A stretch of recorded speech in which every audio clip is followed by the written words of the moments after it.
Olá, amigo internauta, leitor do Jornal Diário de Suzano, seja muito bem-vindo ao DS Entrevista. Estamos recebendo hoje aqui o delegado de polícia de Poá, Eliado Jordão. Ele é titular da delegacia de Poá, mas também atua como professor universitário no curso de Direito.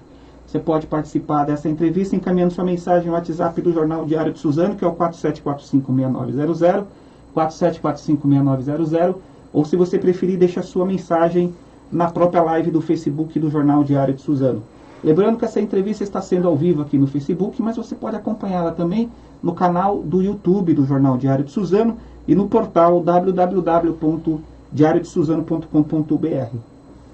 Doutor Eliado Jordão, muito obrigado pela sua presença aqui no DS Entrevista. Eu queria que inicialmente você desse uma saudação para o nosso internauta que está nos acompanhando. Boa tarde, Edgar. Boa tarde a todos.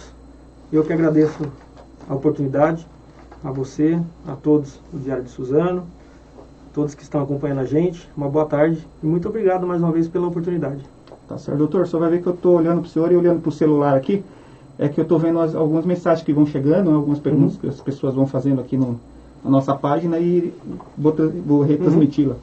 Doutor, obrigado então pela sua presença. A gente vai falar um pouco então sobre polícia e também sobre política um pouquinho, né? O senhor foi candidato nas últimas eleições, mas antes de começar a falar isso, eu queria que o senhor falasse como que está funcionando a delegacia de Poá em meio a essa pandemia dos casos aí de Covid na região, né? Como que está funcionando, qual que são as mudanças de atendimento ao público e que têm sido realizadas lá na delegacia?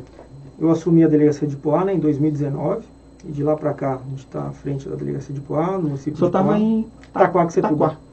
Cheguei em Itaquaquecetuba em 2009, né? E aí, em 2019... Fez 10 anos em Itaquá, né? 10 anos.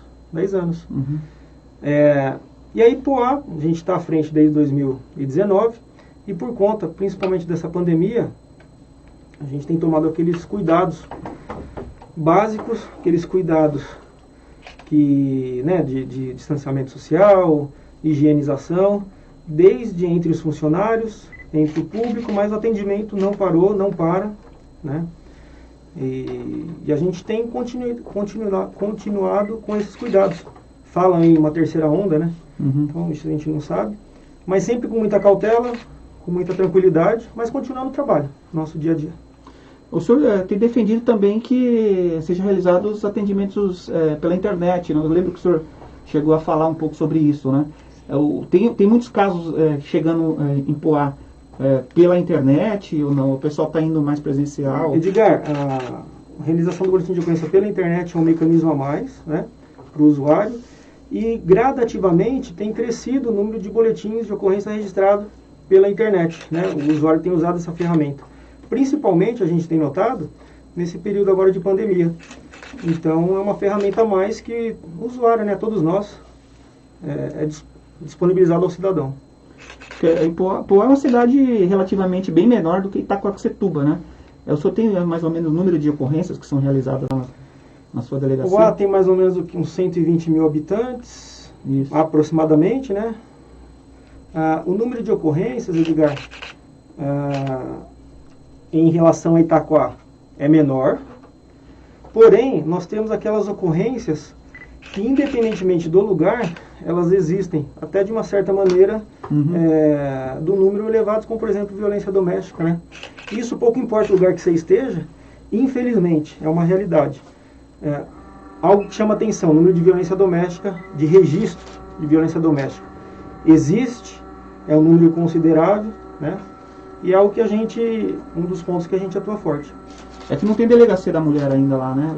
De violência doméstica se sinta menos constrangida, né? Mais à vontade, enfim. E aí todo o trabalho é desenvolvido a partir desse momento. Tá certo. Doutor, eu queria que o senhor falasse um pouco, comentasse a sua opinião sobre a vacinação dos profissionais de segurança, né?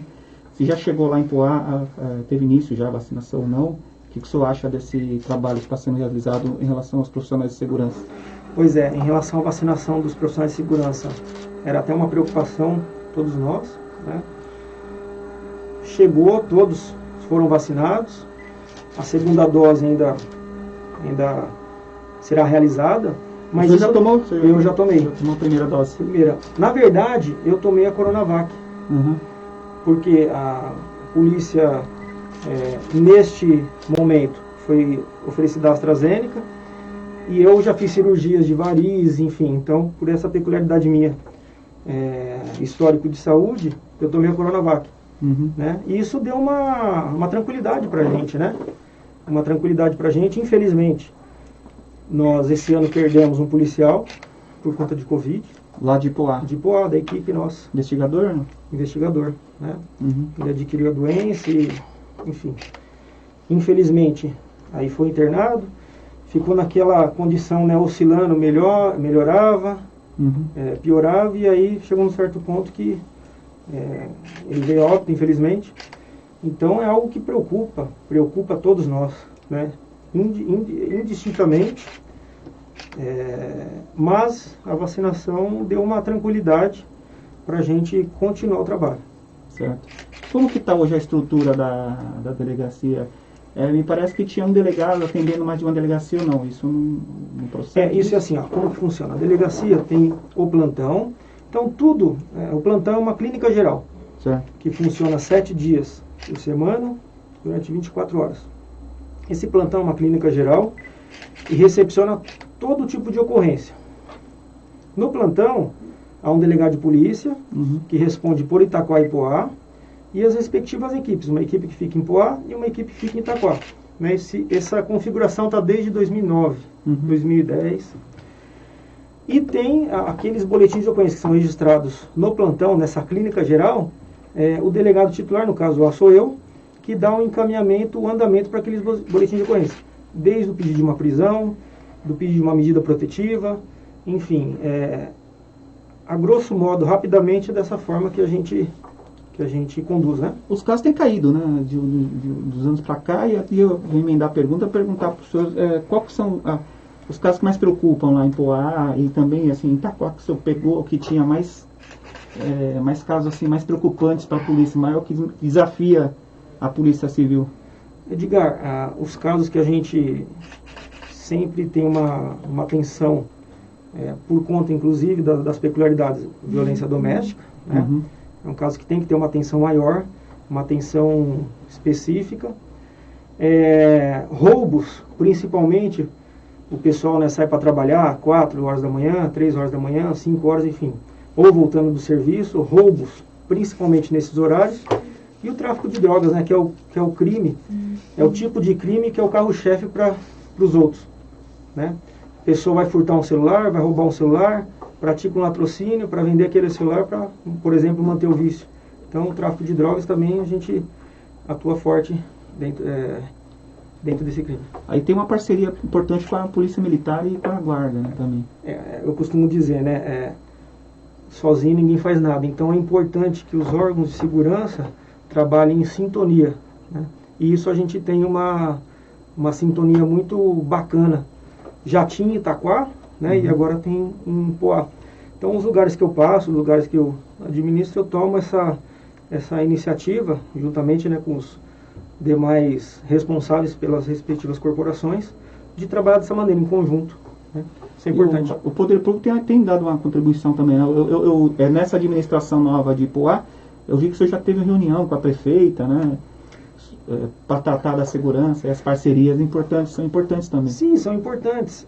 A administração anterior, né, eu já tomava essa iniciativa. Com a administração nova, logo nos primeiros dias tomei essa iniciativa e fui muito bem recepcionado, né? Isso é importante, a gente depende muito do poder público local. Quando eu falo a gente, obviamente que o destinatário final é o usuário, né? Por exemplo, a Sala Rosa, né? A Sala Rosa de ser mantida. Isso, a gente conseguiu um respaldo legal. Às vezes, as prefeituras, e aqui não só Poá, às vezes as prefeituras cedem funcionários da prefeitura, 1, 2, 3, enfim, para auxiliar na delegacia. Isso é importante.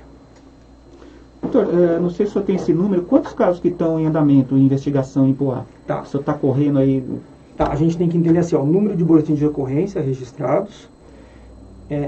Às vezes, aqueles boletins de ocorrência são transformados, entre aspas, em inquérito policial, viram inquérito policial, ou não. O número de inquérito policial, aproximadamente 1.100, aproximadamente, né? O número de registro de boletim de ocorrência, um pouquinho maior.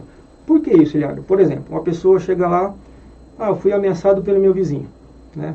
Esse é um tipo de crime, é registrado, só que esse é um tipo de crime que, para que aquele boletim de ocorrência tenha continuidade, tenha andamento, seja, entre aspas, transformado em inquérito policial, ele tem que representar no prazo de 6 meses.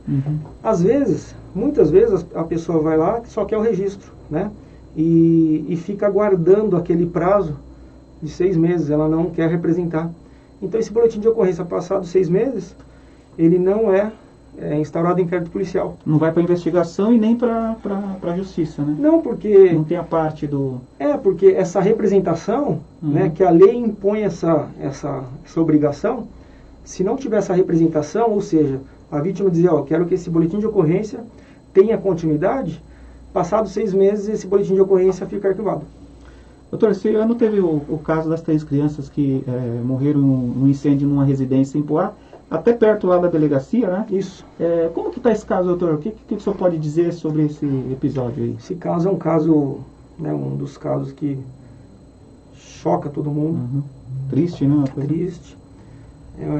Não dá 200 metros da delegacia, né, o local do fato. 2 crianças e um adolescente, vieram a óbito por conta do incêndio, né, e esse caso, na ocasião, diante daqueles elementos que a gente tinha no momento, eu tomei uma decisão que foi acatada pelo Poder Judiciário, e aí cumprimos todos os prazos legais dentro do inquérito policial, da investigação. Ao término desse inquérito policial, a gente remete ao Poder Judiciário, né? E é o que foi feito. Então, esse caso encontra-se tramitando no Poder Judiciário, né? Com as audiências, enfim. E tem uma pessoa presa e encontra-se tramitando perante a Justiça. Foi feito, já terminou o inquérito, né? Com pedido de prisão e... pedido de prisão de um dos pais. Temporária, na ocasião. Aí foi pedido a temporária, e a temporária tem uma característica, ela tem prazo determinado. Em regra, 5 dias e excepcionalmente 30 dias. Ao término desse prazo, ou o delegado pede a prorrogação, ou o delegado não representa por nova prisão, ou ele representa pela prisão preventiva. É o que foi feito na ocasião, pela prisão preventiva. Agora, a polícia conseguiu encontrar a motivação desse caso? Se é que teve um... Edgar, esse caso está sob segredo, né? Sob segredo, né? É por isso que eu perguntei o que o senhor pode falar. E o que eu falei aqui foi dito na ocasião.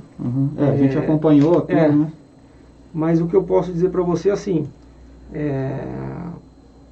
diante daquele cenário, naquele momento, foi uma decisão que eu tomei, que eu respaldado na lei, né, e foi acatado pelo Poder Judiciário. E aí acabou resultando em uma pessoa, naquela ocasião, presa. Certo.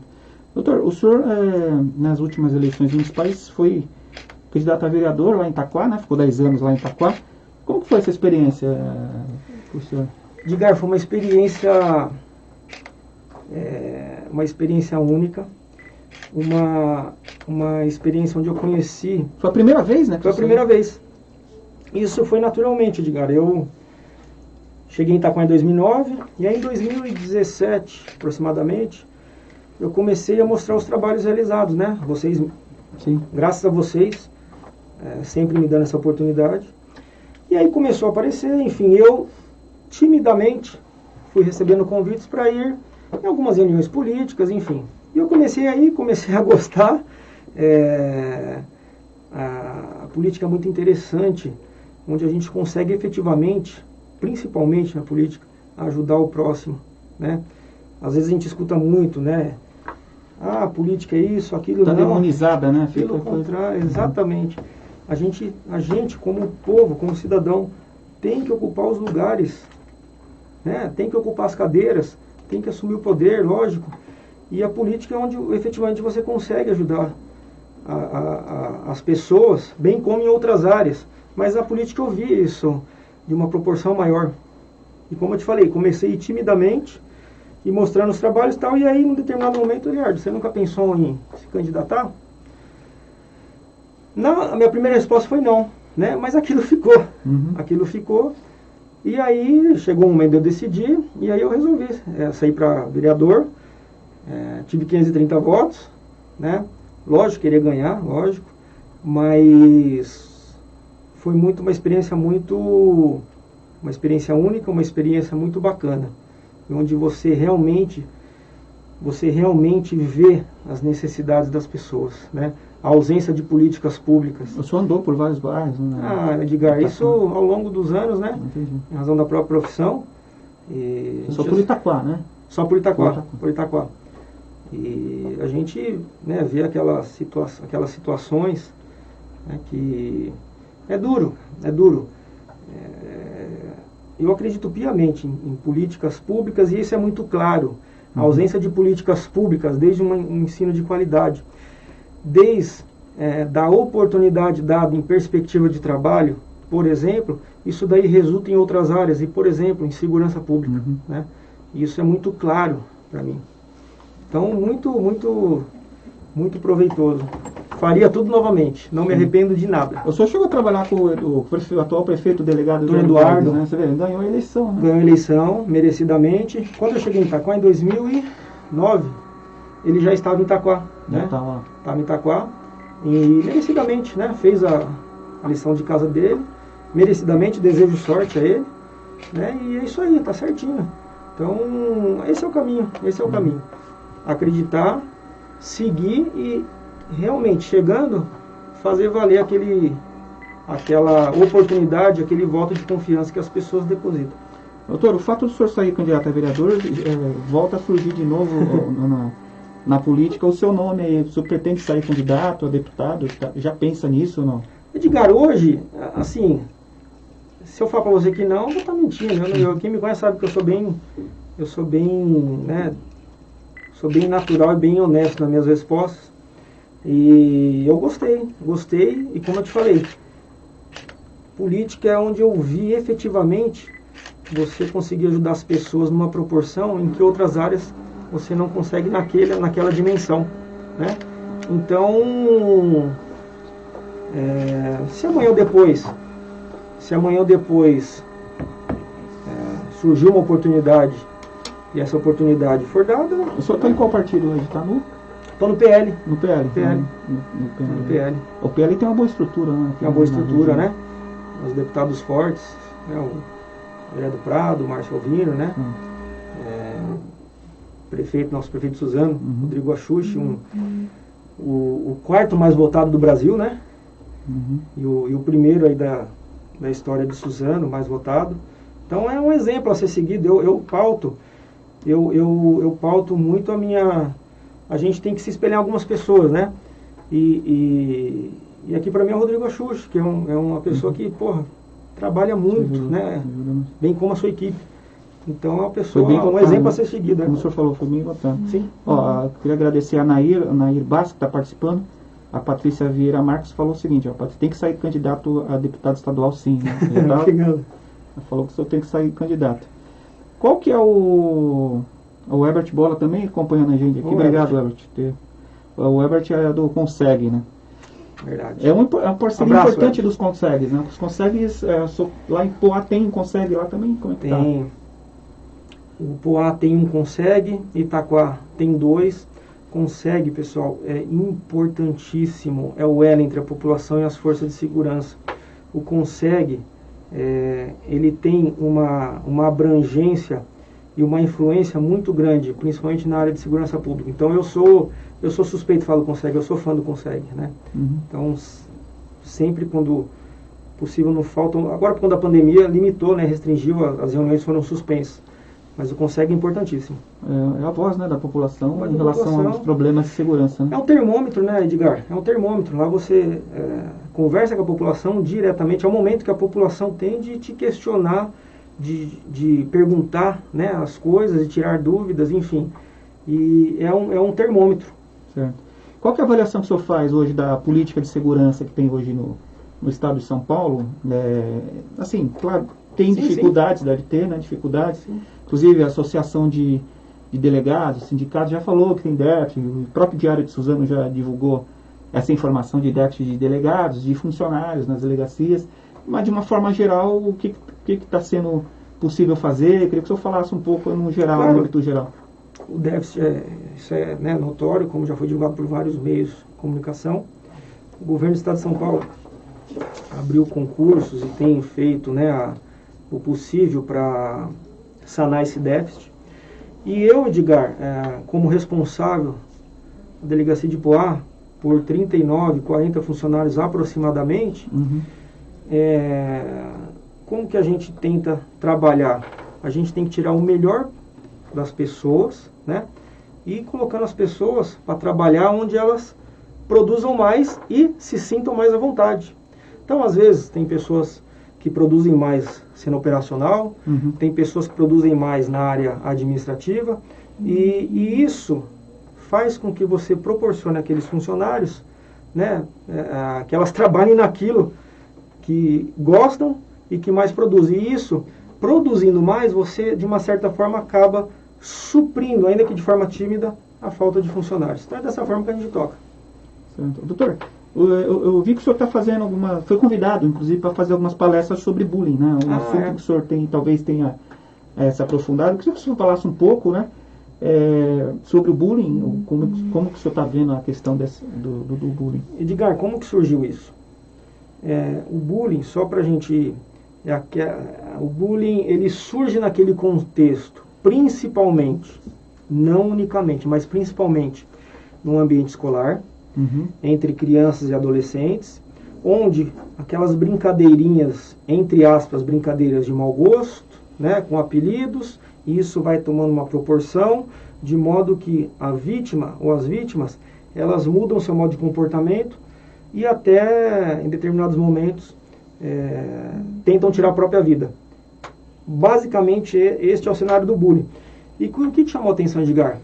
Quando a gente começou um trabalho nas escolas em Itacoaxetuba, Delegacia Legal, até que vocês já deram espaço para a gente sobre isso. Tal. Durante os 10 anos que o senhor ficou lá, teve esse projeto. Teve esse projeto a partir de 2017, quando eu passei a ter autonomia. E aí, Edgar, rodando as escolas, o que chamou a atenção, né, o que me chamou a atenção é esse ponto comum nas escolas, entre as escolas, dos alunos. Né? Às vezes a gente era chamado de canto por um professor, ou às vezes até por um aluno. Olha, fulano de tal está passando por essa situação, já tentou se matar. Teve um caso de uma aluna que tentou se matar, cortando os pulsos. E aí a gente foi aprofundando o porquê, da onde, né, como. E aí foi surgindo naturalmente essas questões do bullying, de conscientização. E é isso, né? O trabalho de conscientização é muito importante. Chegou pela necessidade, né? Que o senhor recebia muitos casos lá, né? Foi assim, ó. Primeiramente, por conta desse contato direto nas escolas que a gente tinha. E, obviamente, né, naturalmente, casos que iam chegando para a gente na delegacia, ou a gente orientava procurar o Conselho Tutelar, por exemplo. Então, foi dessa maneira. E Ipoá, ele existe o projeto em Ipoá, ou não? O senhor pretende implementar lá em Ipoá? Edgar, logo quando eu cheguei em Ipoá, a gente foi numa escola, nós fomos numa escola em Ipoá, e aí logo depois, Edgar, veio essa pandemia, né? Então, sim, a ideia, sim, é de levar isso para Ipoá, só que por conta da pandemia a gente está um pouquinho de mãos atadas, né? Mas estamos já bolando outras coisas, eu acredito muito em trabalho social, eu acredito nisso piamente, né? Que venha ao encontro da política, enfim, políticas públicas, enfim. Então, a minha cabeça não para, não. A gente sempre está tentando bolar alguma coisa. Esse projeto de combate ao bullying, tem algumas escolas, né, que pedem para o senhor lá fazer palestra. O senhor continua, as escolas podem convidá-lo para continuar nesse... Poxa, é sempre um prazer. Tem algum telefone que o senhor quer deixar, que é um assunto também que... Deixa o meu contato pessoal. Algumas pessoas perguntaram, né? Antes souberam que o senhor vinha aqui, perguntaram sobre isso. Né? 973403369, esse é meu contato pessoal. E o bullying, Edgar? 973403369. Depois a gente vai fazer a matéria, a gente põe lá no impresso também. As duas leis que surgiram ao longo desses anos, especificamente sobre bullying, elas impõem uma obrigação às instituições de ensino, seja pública, seja particular, para que de alguma forma elas realizem políticas de combate ao bullying, de prevenção ao bullying. Então, além de tudo isso, é uma imposição legal que inclusive pode levar consequências aos administradores. Daí a importância de palestras, de trabalhos de conscientização, né? Certo. É que as escolas não têm, né, esse projeto, poderia ter implementado. Pois é, isso, importantíssimo, né? Importantíssimo. E assim, Edgar, isso eu vejo, né, os profissionais da educação, como eles são empenhados, como eles realmente abraçam a causa, dentre muitas, né? E são os verdadeiros heróis, viu? São os verdadeiros heróis. E a recepção que a gente tem dos alunos, principalmente, né, e dos professores, obviamente, é muito bacana. Isso é muito gratificante. Não tem dinheiro que pague isso. Doutor, o senhor ficou 10 anos em Itaquaquecetuba e lá recebeu o título de cidadão itaquaquecetubense. Foi. Né? Queria que o senhor falasse um pouco como que foi receber esse reconhecimento aí do trabalho desses 10 anos. Eu recebi em Itaquaquecetuba esse título de cidadão. E depois, em 2019, recebi em Poá. Uhum. E assim, Edgar, algo que me marca muito, e é que eu vou levar pro resto da minha vida e não sai da minha cabeça. Eu sou filho de comerciante, né? E fui criado dentro do ambiente de comércio. Meus pais, diante de muito custo, conseguiu estudar o filho dele. E é muito legal, Edgar, porque você, naquele momento que você recebe um título desse, né? Uhum. Materializado por aquele... É muito bacana, e você vê o rosto dos seus pais, né? A emoção dos seus pais. Isso não tem dinheiro que pague. É um momento que você passa um filme na sua cabeça e você, poxa, realmente de alguma forma eu consegui retribuir tudo que meus pais fizeram e fazem por mim, pelo meu filho, retribuir nesse momento. É muito emocionante. Doutor, eu queria que o senhor falasse um pouco, como delegado, evidentemente, do uso das redes sociais, né? O senhor está nas redes sociais também, sim, mas a gente vê aí um certo exagero, às vezes, nas redes sociais, um pouco de intolerância por parte de algumas pessoas, né? O que o senhor pode dizer aí sobre os cuidados das redes sociais, como que a pessoa deve usar aí com cautela ou não as redes sociais aí? As redes sociais não é um terreno sem lei, não é, né, as redes sociais, o fato de você, às vezes, agredir um outro verbalmente, isso pode configurar crime. Configurando o crime mediante os prints, por exemplo, daquelas mensagens, resulta numa responsabilização penal. Eu, né, uma forma ou de outra, estou nas redes sociais e a gente sempre bem comedido, né, de uma maneira tranquila. E eu acho que é dessa forma a gente deve ser. Mas é difícil, às vezes a gente vê, né, algumas questões, principalmente questões políticas e opiniões. Isso é difícil, a gente tem que se policiar, né? E, eventualmente, aquele que ultrapasse um pouquinho esse limite, aí, esse, né, limite pode ser responsabilizado, inclusive, na área criminal, né? Certo. Bom, eu queria que o senhor falasse um pouco também, o senhor é professor universitário, né? Como que o senhor consegue conciliar aí o trabalho de delegado com o de professor universitário? As aulas estavam remotas, né? O senhor continua, ainda continua. Continua remotas. Continuam remotas. Eu sou professor universitário, inclusive da faculdade aqui de Suzano, né? Unisus. Eu sou extremamente feliz e realizado dando aula. Foi me dada a oportunidade há uns 3 anos. Direito penal? Eu leciono direito penal, direito processual penal. Cheguei a lecionar durante 2 anos eleitoral. Eleitoral também? Eleitoral. Uhum. E foi a oportunidade que o Dr. Franco, o Dr. Joaquim me deram. Os alunos são extremamente gentis, inteligentes, empenhados e esforçados. E isso é um combustível para a gente. Eu sou muito feliz, eu sou extremamente realizado na aula, né? Eu tento ao máximo, às vezes, vou até a aula à noite, por exemplo, vou até, né, às 22 horas, e às vezes, inconscientemente, enfim, na empolgação, a gente puxa um pouquinho a mais e tal. E é legal que a recepção que você tem dos alunos, né, o reconhecimento, eu sou extremamente feliz. Eu acredito piamente no conhecimento, na conscientização, enfim. E isso faz com que a gente cada vez mais tente melhorar, né, para levar o conhecimento ao próximo.